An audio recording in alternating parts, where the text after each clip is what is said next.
मित्रों नमस्कार। मैं दीपक पपने श्री जी ज्योतिष चैनल में आपका स्वागत है। मित्रों,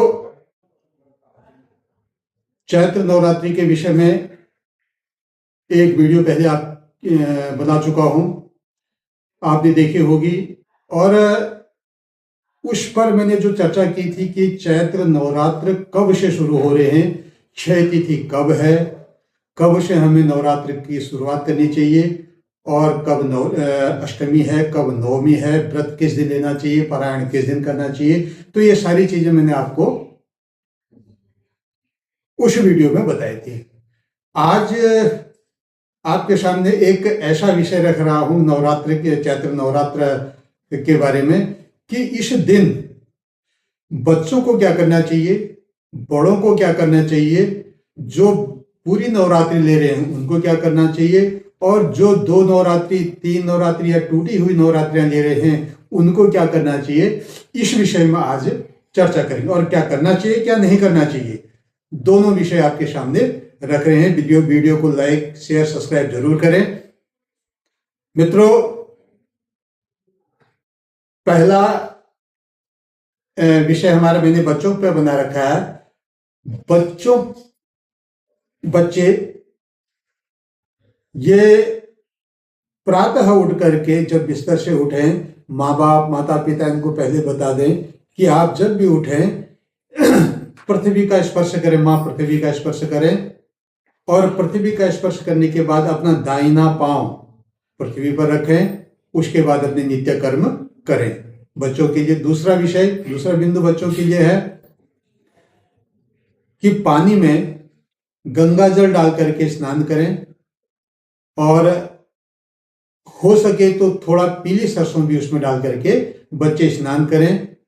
उसके बाद बच्चे देव मंदिर में पूजा करें। अपने देवालय, अपने घर में जो हमने देव मंदिर बना रखा है उसमें पूजा करें, बत्ती जलाएं, ज्योति जागृत करें।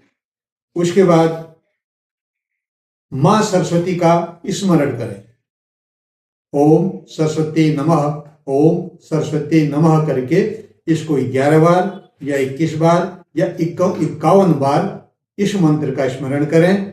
मां सरस्वती आप पे विराजमान रहे, आपकी जीवा में हमेशा सत शब्दों का प्रयोग हो, सत वाक्य निकले, ऐसी मेरी कामना है। और आप भी मां सरस्वती से ऐसा वरदान प्राप्त करने के लिए इस मंत्र का जप करें। मित्रों, ये बच्चों के विषय में था। अब बड़े जो पूर्ण नवरात्रि ले रहे हैं वो प्रातः उठ करके स्नान आदि से निवृत्त होकर के अपने देवालय में जाकर के, देव मंदिर में जाकर के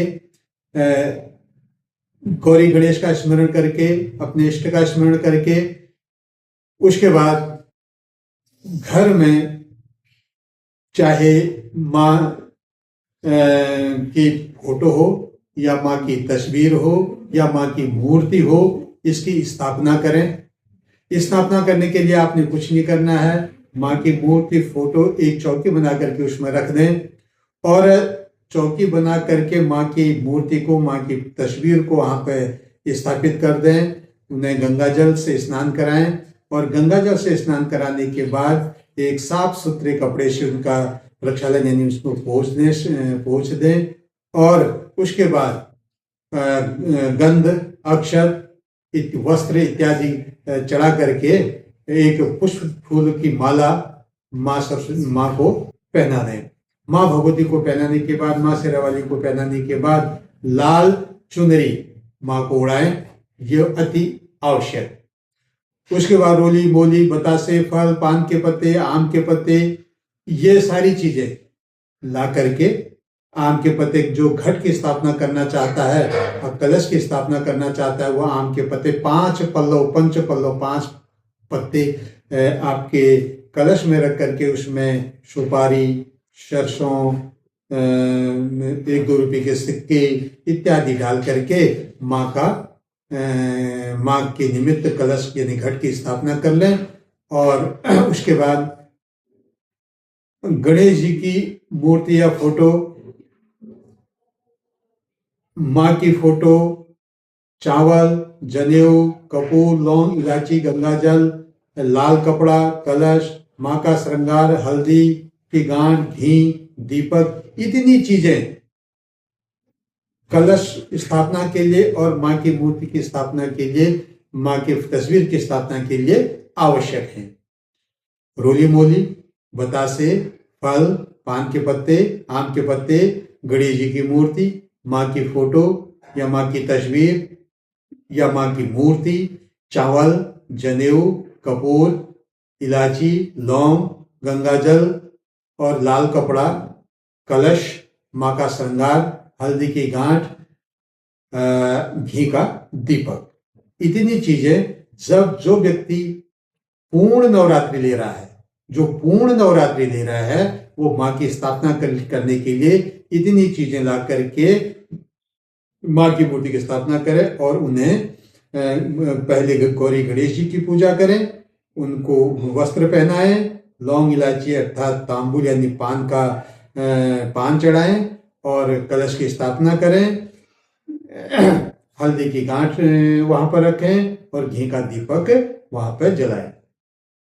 दूसरा विषय हमारे पास है कि विसर्जन हमेशा दशमी तिथि को ही करें, क्योंकि नवमी की तिथि तक 9 नवरात्रियां पूर्ण लेने के बाद दशमी तिथि को ही विसर्जन करना चाहिए। शास्त्रों में कहा भी गया है कि दशम्याम देवीम विसर्जेत ततः प्रातः विसर्जेत विधि पूर्वकम, कि दूसरे दिन प्रातः काल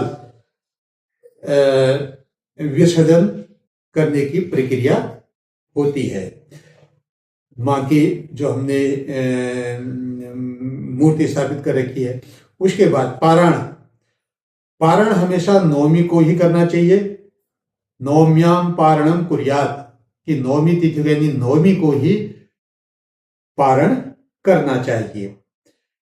मित्रों, अष्टमी या नवमी, इन दोनों में ही है, तो अष्टमी या नवमी दोनों में ही आपका कन्या का पूजन आप कर सकते हैं। पर जिन्होंने पूर्ण नवरात्रियां ले रखी हैं, चाहे वो अष्टमी का पूजन कर लें, उसके बाद भी अष्टमी को यदि कन्या पूजन कर लें, लेकिन नवमी का भी व्रत जरूर रखें। जो नवमी पूजते हैं वो तो ठीक हो गया, व्रत वो रखेंगे। जो अष्टमी का पूजन भी करते हैं, अष्टमी को ही कन्या का पूजन करते हैं, वो भी 9 नवरात्रि यानी नवमी का भी व्रत जरूर रखें। मित्रों,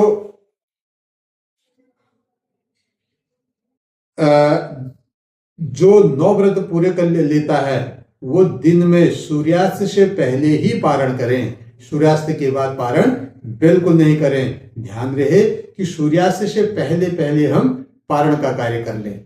प्रमाण, उपासनाम प्रति रवि पारणाम, यानी कि रवि के सूर्य के अस्त होने से पहले ही हम पारण कर लें।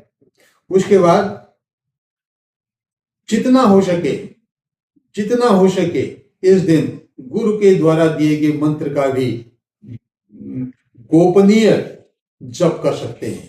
यानी गुरु मंत्रं ये धीमान सर्वम यत्नेन गोपयेत, कि गुरु के द्वारा जिनको मंत्र मिला है वो गोपनीय ढंग से इस मंत्र का जप कर ले। मां सरस्वती का जप करें, मां लक्ष्मी का जप करें, तो इस दिन जिस भी मंत्र का जप करेंगे उसको आपका पूर्ण फल प्राप्त होगा। अब क्या नहीं करें, इतनी चीजें करें, लेकिन क्या नहीं करें, ये गलतियां बिल्कुल नहीं करें। ये 9 गलतियां बिल्कुल नहीं करें।